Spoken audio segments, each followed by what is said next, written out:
अरे वो भी घबराया है।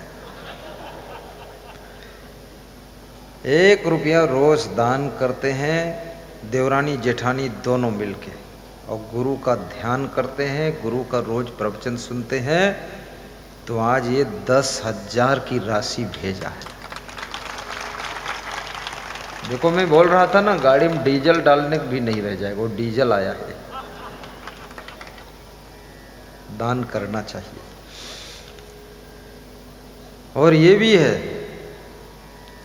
लिखा है कि जब से हम प्रवचन सुनते हैं हमारे घर में बहुत प्रेम बढ़ गया है, और जब से हम रोज दान करते हैं हमारे घर में बरकत बढ़ गई है, हमारे घर में दरिद्र दूर हो गया, लक्ष्मी खूब आ रही। देखो कितनी श्रद्धा होगी, अभी गुरु से भेंट नहीं हुई, हाँ केवल प्रवचन सुन करके दान रख, 1 रुपया रोज का दान, ये 10,000।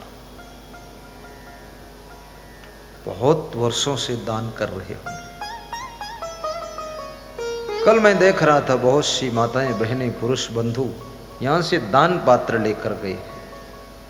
उनके घर में दान पात्र पहुंचेगा, मंदिर में रखा जाएगा मंदिर के पास, और रोज उसमें जब पूजा करोगे सुबह शाम दान अर्पित करोगे, तुम्हारे घर में भी बरकत शुरू होगी और दरिद्र दूर होगा, लक्ष्मी भरपूर होगी। और वो दान पात्र गुरु के श्री चरणों में, जैसे कल कोलाई कला वाले पाटीदार साहब डब्बा लाए थे ना, ऐसे डब्बा वर्षा किया जाएगा, और उसी आपके दान से धर्म का प्रचार होगा, भक्ति का प्रचार होगा। गुरु जी और क्या करेंगे, क्या काम उनको? कोई परिवार वाले तो गुरु जी है नहीं ना, कोई फैमिली नहीं, न पत्नी न पतना,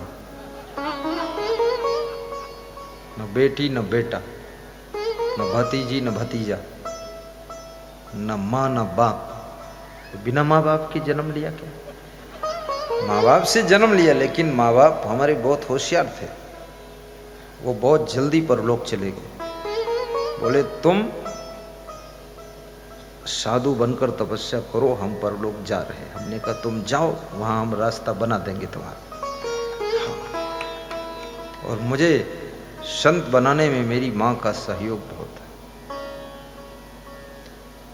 मेरी मां ने किसी संत का दर्शन किया था, दूसरे के घर में दर्शन किया था, 200-500 भक्त लोग दर्शन कर रहे थे। उसी बीच में पहुंची थी। उत्तर प्रदेश में घूंघट प्रथा है, तो घूंघट से देखा तो उसके मन में ऐसा भाव आया कि मेरा भी कोई पुत्र ऐसा महान संत बनता तो बहुत अच्छा होता। और फिर वो संत की मृत्यु हो गई कहीं, और इधर मेरा जन्म हुआ, और मैं ज्यों-ज्यों बड़ा हुआ बस संत के लक्षण दिखने लगे। तो मैंने एक दिन अपने माता पिता से कहा कि मैं संत बनना चाहता हूं, खुलेआम बता दिया। तो माँ ने कहा मैं तो तेरे जन्म से पहले से सोची हूं कि तू संत बन। तो पिता ने कहा कि तू बिल्कुल मत बन। तो मैंने कहा बेटे के ऊपर पिता की अपेक्षा माँ का अधिकार ज्यादा होता है, इसलिए माँ की चलेगी, बाप की नहीं चलेगी। मैं बनूंगा। बन गया। तो मेरे गुरु ने जब मुझको देखा तो गुरु बोला वो संत को भी मैं देखा था, लगता है उसी के जैसा तुम्हारा स्वभाव है, हाव भाव है, वही आत्मा ने आकर के तुम्हारे शरीर को धारण कर लिया है और वही फिर से जन्म लिया होता। फिर हम सत्संग करने लगे। तो मेरी माँ ऐसे भीड़ में सत्संग सुनती थी, पिताजी भी सुनते थे, और जब सब दर्शन करने आते हैं, दान भेंट करने, आशीर्वाद लेने, तो वो भी आती थी। तो मैं ऐसे पूछता था कब आई थी माता जी? बोले 3 दिन हो गए। तो हमने कहा 3 दिन हो गए, हमको पता ही नहीं चला। बोले भीड़ ज्यादा थी तो सब, हमने कहा माँ तुम थी तो बताती। अरे बोले अब माँ तुम्हारे कितनी माँ हो गई, अब हमारा बात खत्म हो गया। तो हमने कहा क्या दान लाई हो मेरे लिए? तो एक बटुआ छोटा सा रखती थी, वो खोलती थी, उसमें से 100 रुपया निकाल कर देती थी। तो हमने कहा 100 में नहीं 500 दो। बोले तो आशीर्वाद दो, तो 500 दूंगी फिर। तो हमने कहा आपका बेटा संत हो गया, जब माँ सबसे पहले ज्यादा दान करेगी तो सभी माताएं दान देंगी। तो बोले लो 500 दे देते हैं, तो दे देती थी। और मैं हंसने वाला सत्संग करता था तो घूंघट काट के मुस्कुराती थी, जोर से नहीं हंसती थी। तो हमने कहा आनंद आया सत्संग में? तो बोले मैं इतना बड़ा संत थोड़े बनने को सोची थी, मैं सोची थी 200-400 लोगों को सत्संग सुनाओगे, तुम तो बहुत बड़े संत हो गए। तो हमने कहा इतनी बड़ी माँ से कोई छोटा संत पैदा होगा? बड़ा ही पैदा होगा। तो हंस के चली जाती थी।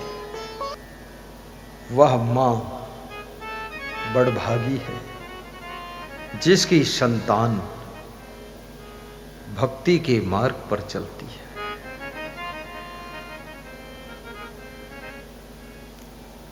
वह माँ, वो पिता धन्य भागी है जिसका पुत्र, जिसकी पुत्री भक्ति से अपने जीवन को विभूषित करते हैं। धन्य माता पिता धन्यो गोत्रम धन्यम कुलोद्भवा धन्या च वसुधा देवी यत्र शाद गुरु भक्तता। पार्वती जी ने शिव जी से पूछा है कि हे भगवान, वे कौन से माता पिता हैं, वो कौन सा कुल गोत्र है, वो कौन सी धरती है जिसको धन्य कहा जा सकता है? शिव जी कहते हैं हे देवी। शिव जी हमेशा पार्वती को देवी कहकर पुकारते थे, बड़ी सभ्यता से बोलते थे। कितने पति इस कलयुग में भी अपनी पत्नी को बड़ी सभ्यता से पुकारते हैं। कितनी स्त्रियां अपने पति को बहुत शालीनता के साथ पुकारती हैं और जिनके ऊपर कलयुग का प्रभाव आ गया है। वो पति भी पत्नी को अभद्र शब्दों में पुकारता है। कितने पति लोग तो अपनी पत्नी को चुड़ैल कहते हैं।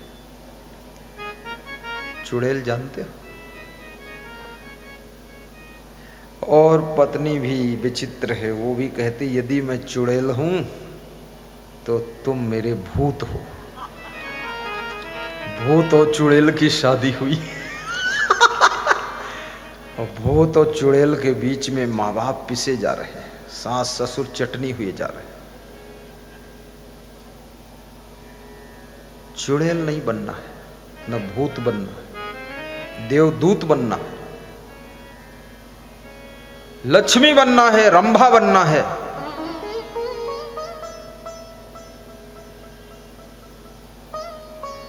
सीता सती सावित्री बनना है, घर की शोभा बढ़ाना है। गृहस्थ के घर की शोभा नारियों से होती है। बैठे रहो, हारने के बाद भी जाना चाहते हो क्या? अब हार ही गए, चुनाव में हार गए, फिर एक फूल का हार हमें दिया तो हार फिर हमने आपके गले में हार डाल दिया। तो हार हार हार। अब हार में सत्संग में बैठे रहो तो हार एक दिन बहार बनेगी और हार ही त्योहार बनेगी और हार ही सफलता का द्वार बनेगी। मंगलमय घड़ी आई है कोई जानई न जानई। मंगलमय घड़ी आई है कोई जाने न जाने। जाने न जाने माने न माने। जाने न जाने माने न माने।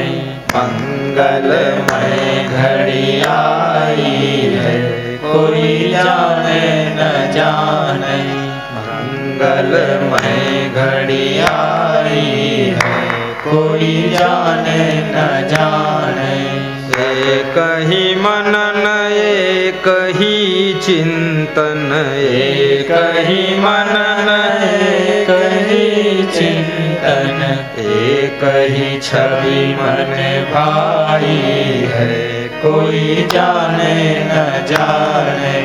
एक ही छवि मन भाई है, कोई जाने न जाने।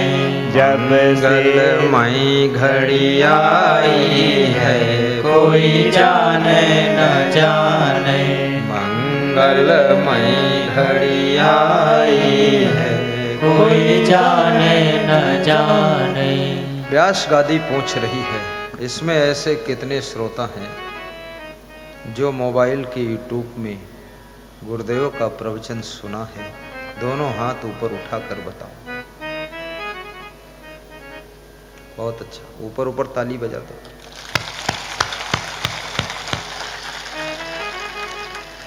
बस।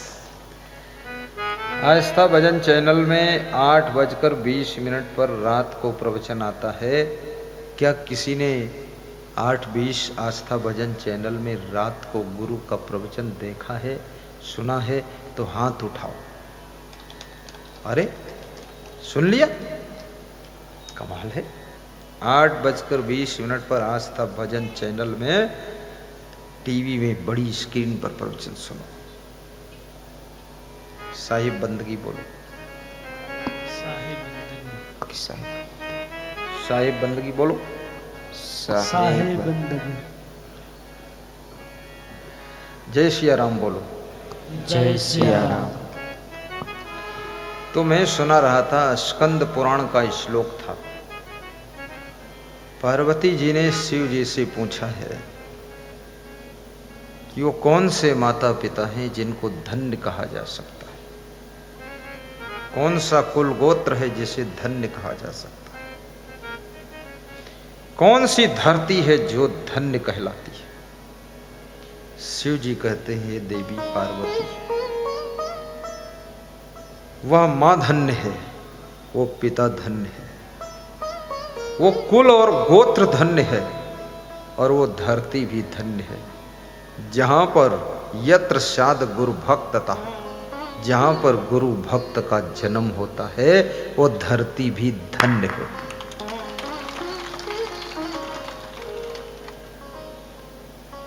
राम भगवान का अवतार अयोध्या में हुआ। अयोध्या आज धन्य है कि नहीं? भगवान राम के अवतार लेने से अयोध्या तीर्थ हो। कृष्ण का अवतार, महान पुरुष जो जन्म लेते ना, उनको जन्म नहीं कहा जाता, अवतार कहा जाता। ये भाषा भी समझना। ये मत कह देना कृष्ण वहां पैदा हुए। पैदा होना तो मनुष्य को भी नहीं कहना चाहिए। पैदा शब्द पशु पक्षियों के लिए होता है, मनुष्य के लिए है जन्म लिया। और महान पुरुष जो होते उनका अवतार होता है, वो प्रकट होते। अवतार क्यों कहा जाता है, ये भी तर्क है। क्योंकि जो अव माने आया और तार माने तारने के लिए, जो सबको तारने के लिए आया है, उसे अवतार कहा जाता है। सबको तारने के लिए आया है।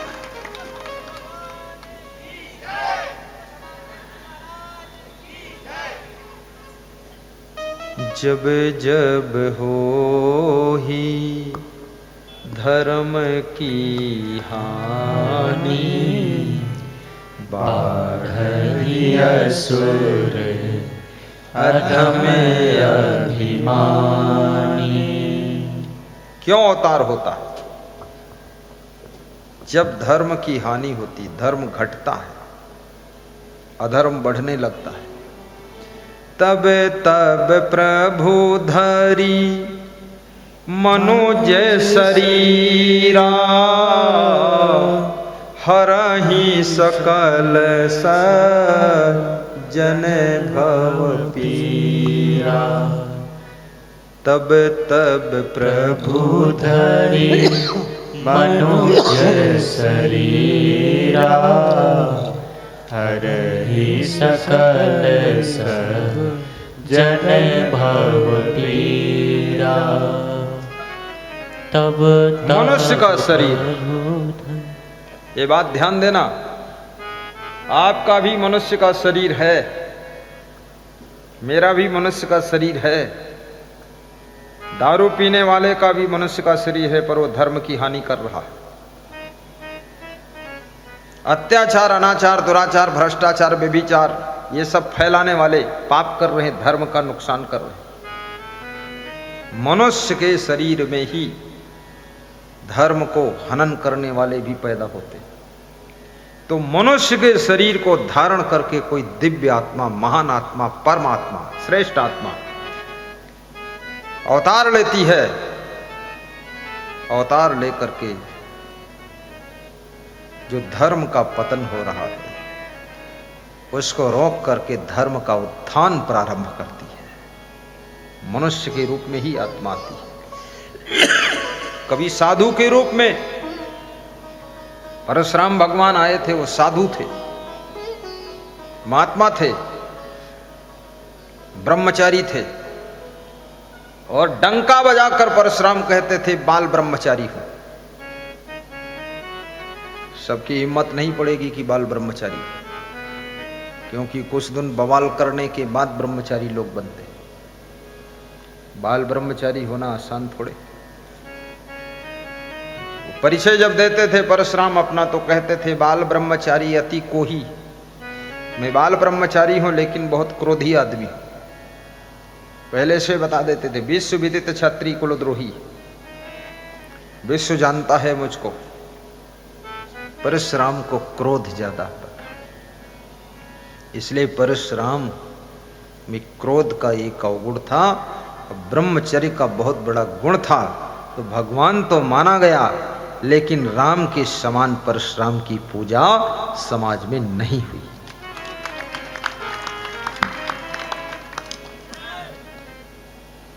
इसलिए क्रोध बहुत खतरनाक है। और परशुराम जी को क्रोध आता था, उनके पिताश्री को भी क्रोध बहुत आता था, भृगु जी को। भृगु जी ने विष्णु भगवान की लात मारी थी, और विष्णु भगवान ने भृगु जी की लात पकड़कर उसको सहलाया था कि आपके लात में, आपके पैर में चोट लग गई होगी। भृगु जी, बहुत बड़ी बात, शर्मिंदा हो गए, तपस्या करने चले गए। और परशुराम जी ने रामावतार में राम को बहुत कठोर शब्द कहे जनकपुर में।